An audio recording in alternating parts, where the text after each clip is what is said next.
Chapter 2. One thing that you may not normally associate when we're talking about technology and information systems is the concept of strategy. But it's actually a very powerful tool for businesses in developing their strategy and how they go forward. So let's go over just a few of the concepts from the chapter. And again, this lecture is not meant to exhaustively cover all the content in chapter 2. You still need to read the chapter. I'm just going to highlight a few things that I find of particular interest. So the things that we can do where technology tools can help us with the business is how do we deal with some of these issues, possible new competition, the strength or weakness of our buyers, and managing suppliers. What if there's an alternate solution product that addresses the needs that our product was doing? And certainly, how do we handle the competition? So let's look at a few of these in a little more detail. So the threat of new entrants.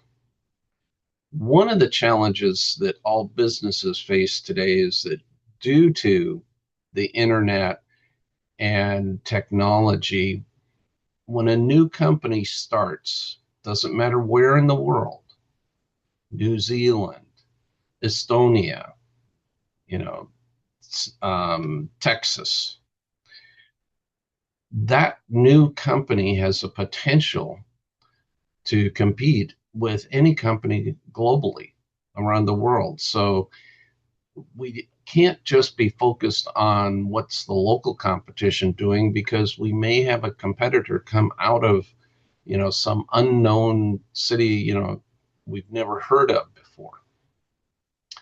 Another issue with this idea of dealing with new competitors is our existing customers. And as the textbook talks about, this is what's called the network effect. And the more users that you have, the more existing customers, take, for example, Facebook, the stronger you can be against the threat of new entrants. And so using technology to manage our existing customer base is really important. And we'll talk more about that later on in the course when we deal more extensively with the customer relationship management tools that are available. Switching costs. This is one way to deal with a threat of a new competitor. Make it expensive for someone to switch. Now, one way is that a lot of the telecom companies like Comcast and the cell phone companies have done is to lock you into a contract. So a new competitor may come out, but you still got 14 months left on your 3-year contract. And so it'd be expensive to try and get out of that contract. And so that's one tool that a number of companies have used, is to try and entice you into committing to a long-term contract. One way the cell phone companies do is by offering you a so-called free phone, which it really isn't free because you're paying for it back in your monthly fees. But doing that, they are able to lock you into a contract. So certainly you can do that. Another way is customer loyalty programs. If you have you offer special incentives for the number of months or years that you've been a customer, or you get a year-end bonus. Those are things that can encourage people to stay with it, even if a new competitor comes along and maybe they're a little bit less expensive or they have a few more features, but you've got these loyalty programs. The prime example of this is airline miles. I did a lot of business travel with United Airlines. I still have, I think it's around 650,000, mileage points with United. So if I'm going to fly, and I look at United's flight to get me to, say, San Diego, and I compare it to Southwest, if Southwest is $25 cheaper, I may still go with United because I want to get some more air miles on that. So that's another example of how you can keep your customers from switching. Now, the textbook talks about the power of buyers, and this varies.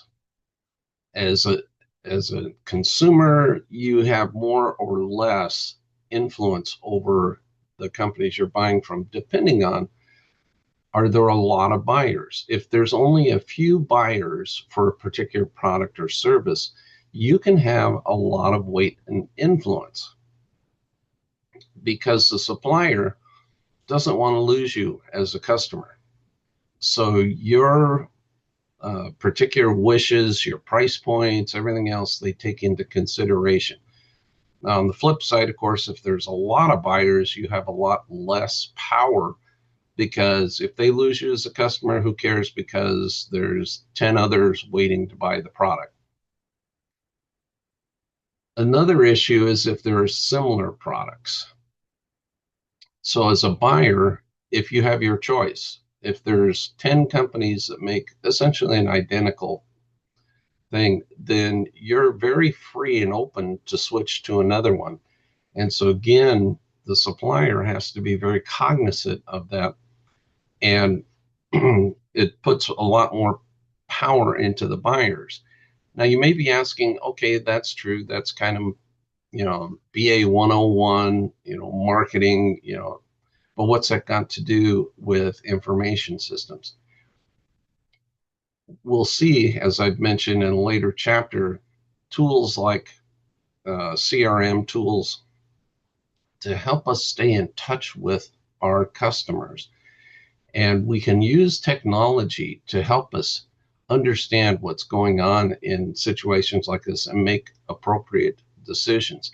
And that's really what information systems, from the consumer standpoint, the buyer, is it can give you more power. You can do online comparison shopping. Years ago, when you wanted to shop for a TV, you would get in the car and you would drive from store to store around the town to see who has the best deal going on. Well, now we don't just do comparison shopping in our local city where we live, but we can do, comparison shopping on a global basis, sitting at home from our computer. That gives us as consumers a lot of power. And again, as a supplier, we need to understand that and be aware of that. And we need to be utilizing the same tools ourselves to make sure we understand how we are comparing to the competition. So now let's shift the focus a little bit to suppliers. We have a lot of power as a supplier if we're the only game in town. When the iPhone first came out, there was no competition. Apple could charge whatever they wanted to for those early iPhones because there was not an alternative. It was quite a bit of time before other providers came up with similar ways to do it. And there were actually several different attempts to compete with Apple. In the end, the Google Android system was the only one that survived. The others got folded in. Another thing that suppliers can do is they can use the information systems to impose a cost to switching.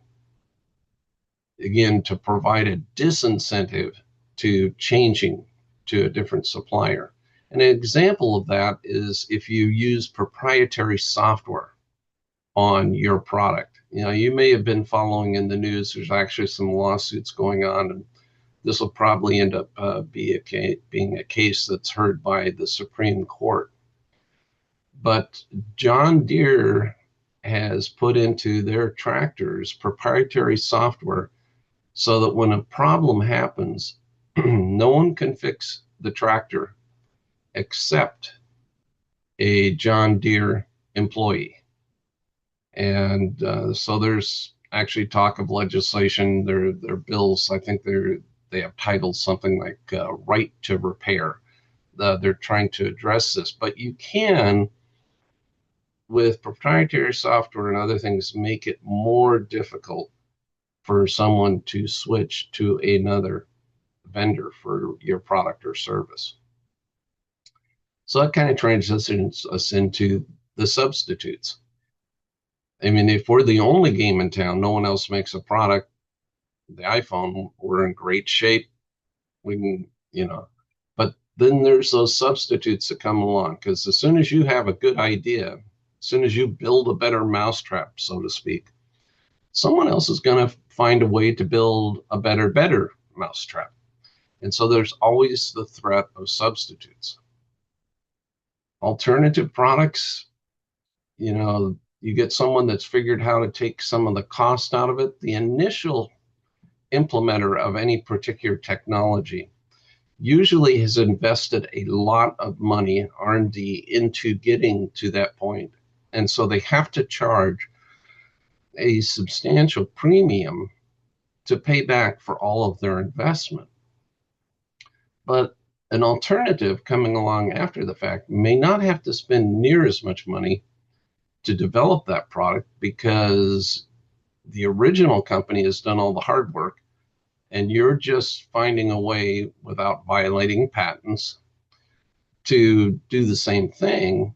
And so your costs may be lower, and so there can be products that are very similar that are offered at significantly lower price. So the role that information system plays in these substitutions really comes down to, as I mentioned before, this ability that we have to 24/7, 365, sitting in our homes, do comparison shopping. We can look and say, oh, gee, this product, it looks the same. It has the same features, but it's half the price. Do I want to buy from this company I've never heard from, or stick with the tried and true? But it does create a threat, because the consumers on a global basis have access to all this information. And that's actually how consumers can find out about new companies.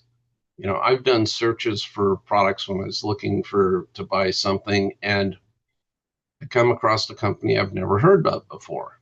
Product looks good, so I go and do some research on the company, and I find, oh, I think I'll be looking at this company more in the future, because they seem to be doing a great job. They've got good reviews. They've got a history. The company's been in business for 20 years. I just never heard of them. But that's the power of the internet, that it allows us to find new companies when we're doing our searching.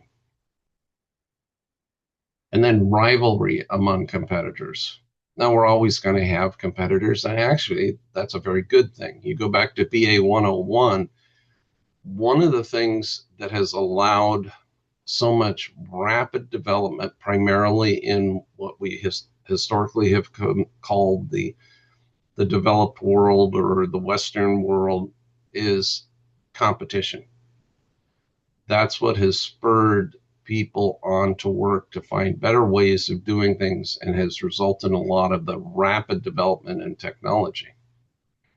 But when you have a lot of customers, one way that you can compete is to have a lower price, to get those customers through the price point. Now, I've been worked for a number of companies, and I had the most enjoyable time when I was dealing in a situation where there were very few competitors. And so we were competing based on performance, features of our products, not on price. But I've also worked for a company where there were many competitors globally and there wasn't much difference. Think of it as, like a nut and a bolt. What differentiation is there between, a nut and bolt? They're commodity items. And so in those cases, you're dealing just primarily on price. One thing that, as I mentioned before, iPhone, when it came out, that there was no other, nothing even close to it. And that's what's called a disruptive innovation. And as the textbook says, it's radical and unexpected breakthroughs. No one saw this coming. It's not evolutionary, it's revolutionary. And as I said, the iPhone to me is the perfect example of it. And I will mention, you can go on YouTube and search for the video of Steve Jobs when he introduced the iPhone at a Macworld convention. And the reason I would encourage you to watch it is just to learn something about presentation. He was a master. Look, watch the video and see how he introduces a brand new concept that no one has heard of before. And as he goes through it and it starts building this excitement and energy within the room. And he gets to the end and it's just, an explosion of enthusiasm. It was a brilliant way of announcing the iPhone and this completely unheard of technology. So this is from the textbook. The author gives some examples of disruptive, innovation and what it changed, what it was compared to. A couple of, or three of them that I wanted to point out in particular. GPS navigation, which we all take for granted now, pretty much, eliminated printed maps, which is a problem. There was a recent case where I think it was a mother and a son. They were driving, out in the mountains someplace, and they were relying on GPS to tell them where to go on these back roads. And they got to an area where they had no cell coverage, and so their GPS didn't work anymore. And they didn't know where they were, what to do, where to go. Now, if they'd had a printed map in the car, they could have opened it up and figured out. But, they were out in the wilderness for a day or more before the searchers found them. And so, like with any tool, there's limitations. There's actually been several tragic situations where people have, lost their lives, where GPS put them on a road where they shouldn't have been. The road was no longer, there was a bridge that was out, or it wasn't a road that was passable in wintertime. Some sad stories. So, like with any tool, understand its strengths and its weaknesses. 3D printing is an interesting one. 20, 30 years ago, if you wanted to come up with a new product design, building a prototype was really expensive. You'd have to, some of the, like, especially if it involved plastic parts, a mold for that plastic part could be $100,000.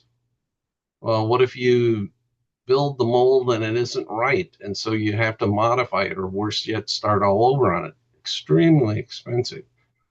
But then this whole idea of 3D printing came along. The early versions, implementations of it, it was a little different technology. It was called stereolithography, SLA, but it was the same concept of being able to, in a relatively short amount of time, produce a physical representation of this physical structure, it may not have all the right properties and strengths that the final would have, but it allows you to build a prototype, something that you can touch and feel, analyze, and see, is this going to work the way we want it to?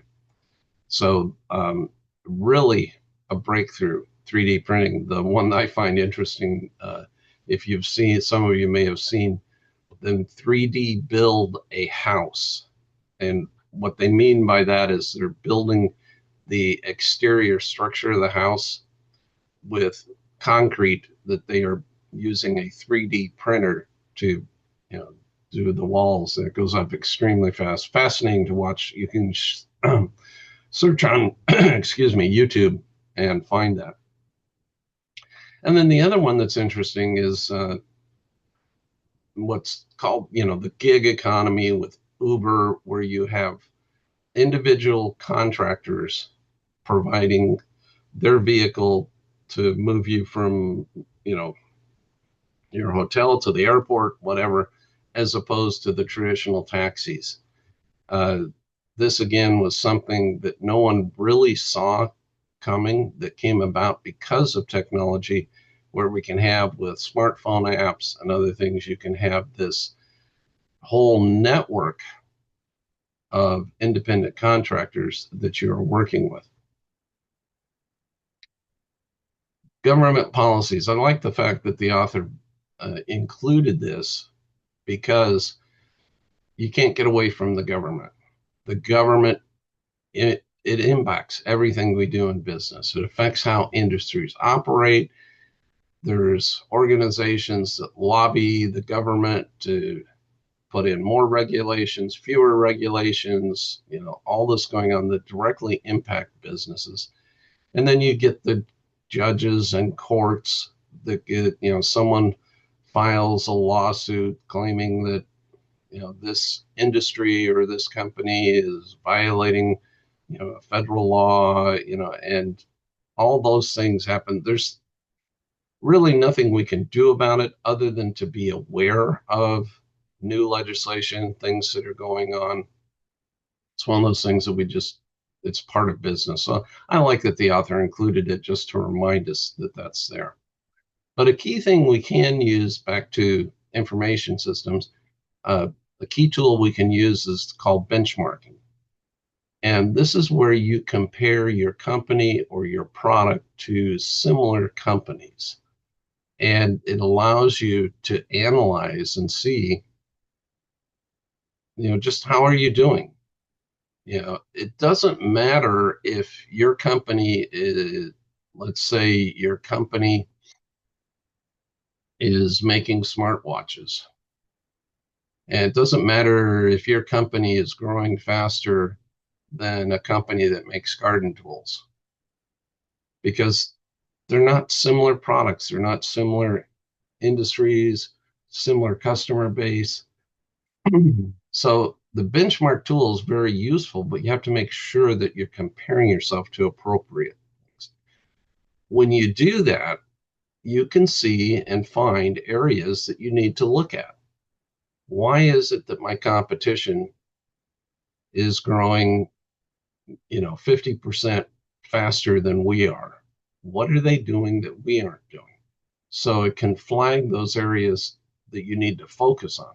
Now, here's an example. I do a lot with stock trading, investing. So you can go and, with Amazon stock, the tool I use with Fidelity, there's a button I click, says, compare it to their competitors. I want to see how Amazon stacks up with the competitors.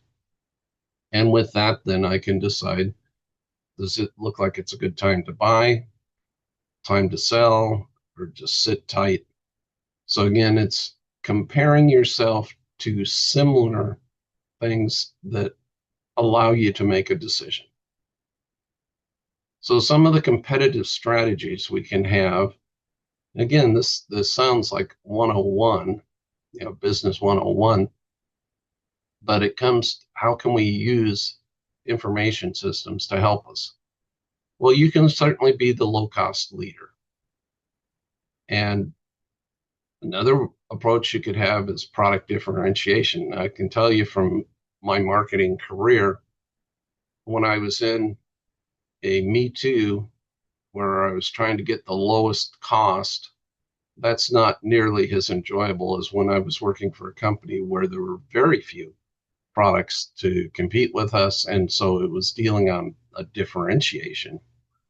And in fact, you can narrow your focus down as to a subset of differentiation and find a niche market where you can fine tune what you offer to a specifically smaller targeted area, to where there's, like in the case of the company I work for, there were only 2 companies worldwide that did what we did.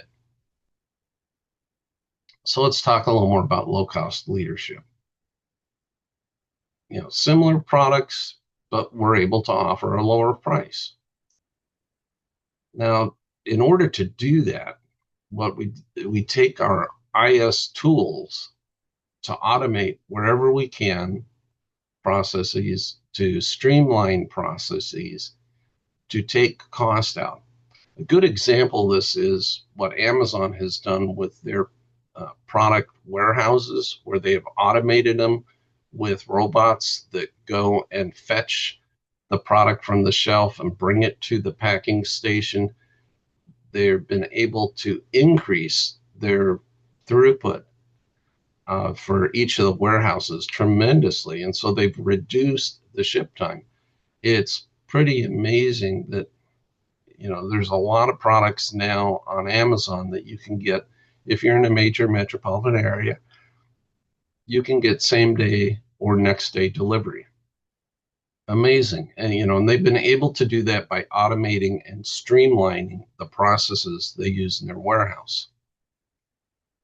We can use our technology tools to just take cost out of the operation altogether.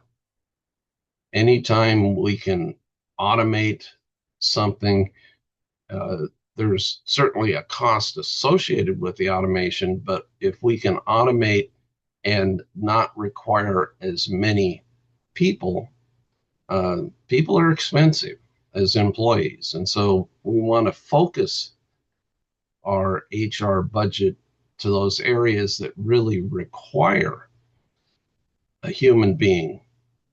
And for the other areas where we don't need to, well, let's reduce operating expenses. Now, we can also reduce operating expenses by looking at things like fuel consumption, land, warehouse, looking at the whole array of operating expenses and say, are there any technology-based solutions that can help take cost out? And then also feeds into achieving efficiencies. So we can become efficient in taking less time, less money to accomplish a task. One of the companies I worked with, we hired a new manufacturing manager, and she analyzed one of our major products just to see this, what was going on, and noticed that the way our manufacturing line was set up, we would go and get the raw materials out of the warehouse, and it went to a particular assembly line where they would assemble those parts into a sub-assembly.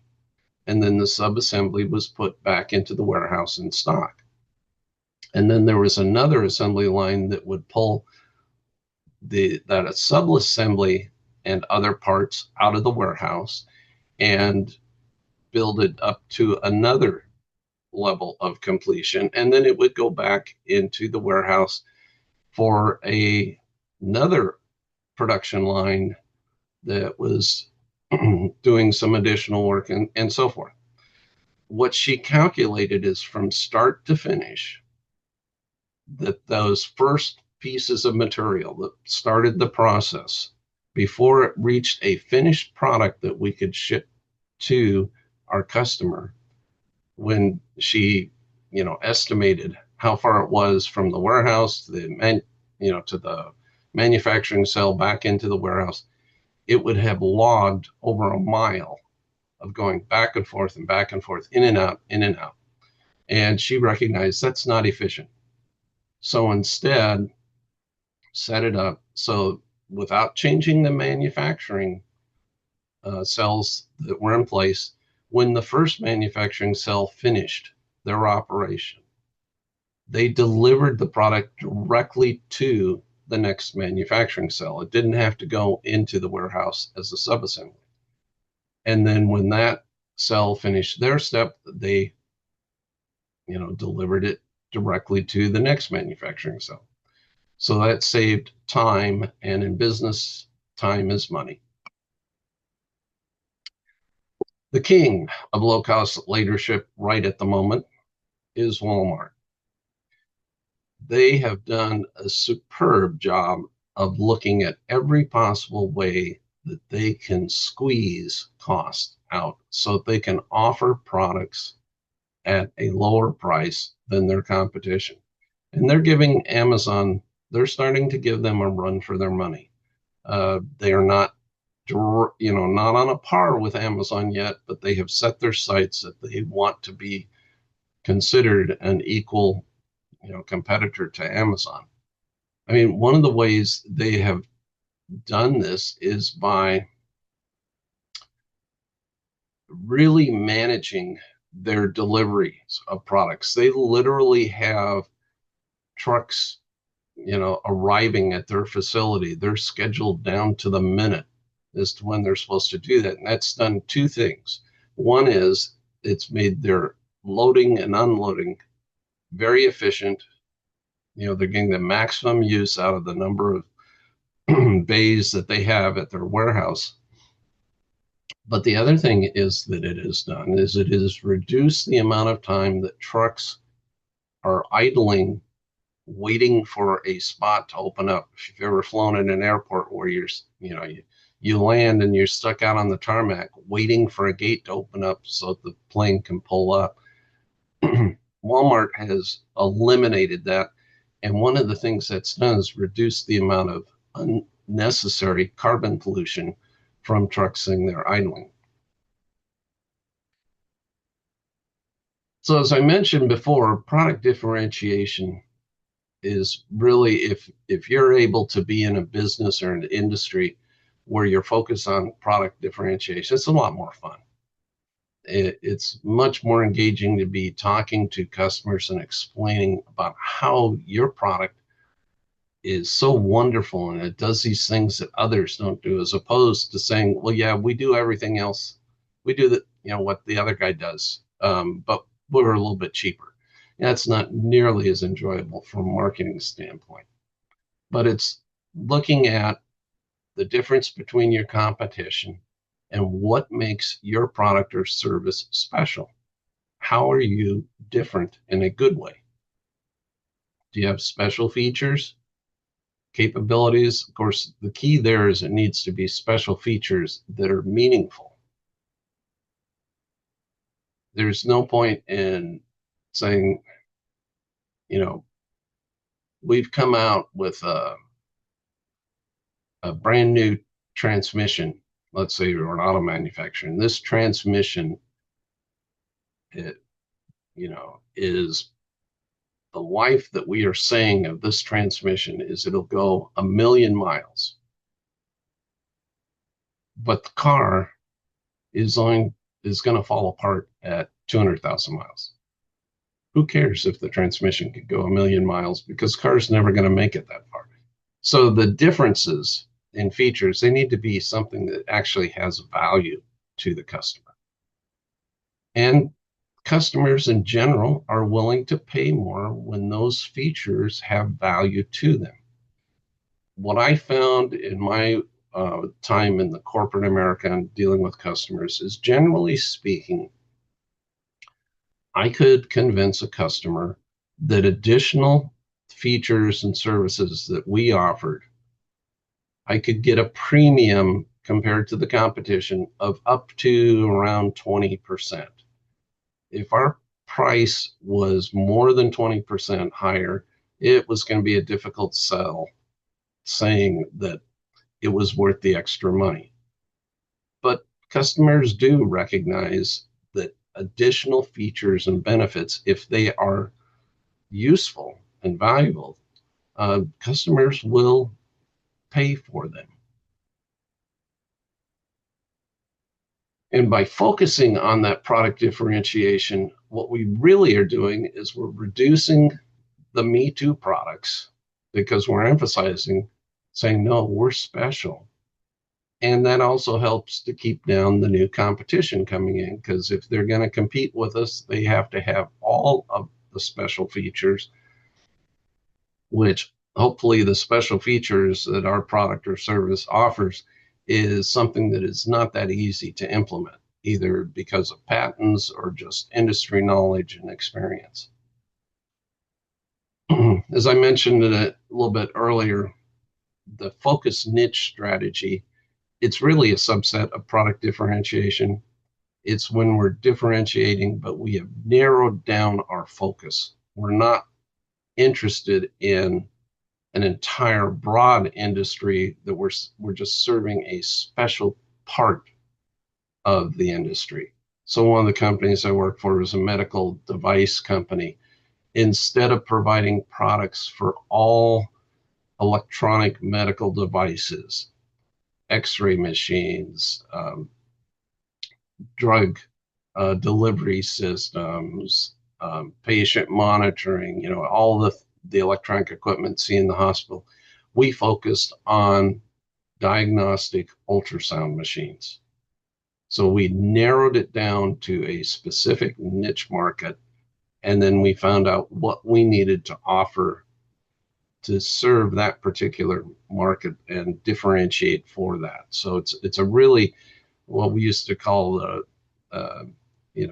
really a laser focus on what your market is, your product, the needs, and who the customers are.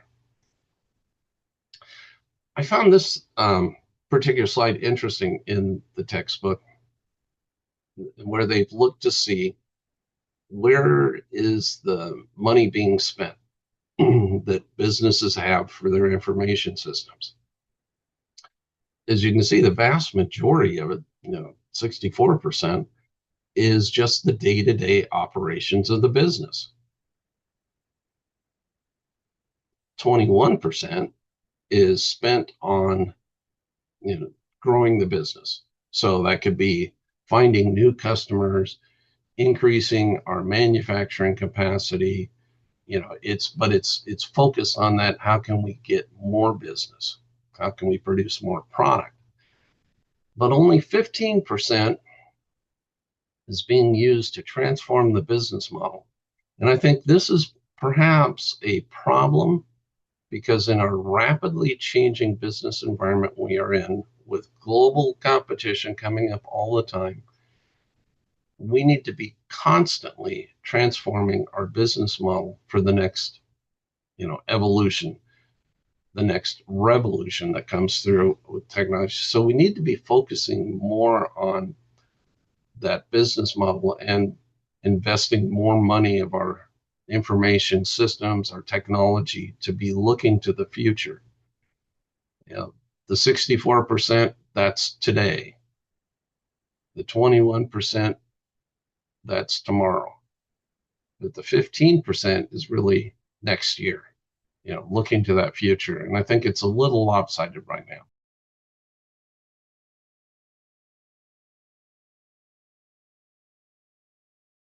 Now, what I like about this is that nonprofits, and I said that with the chapter 1, when we're looking at information systems, it applies to every kind of organization you can think of, not just for-profit companies, but nonprofits benefit from it as well.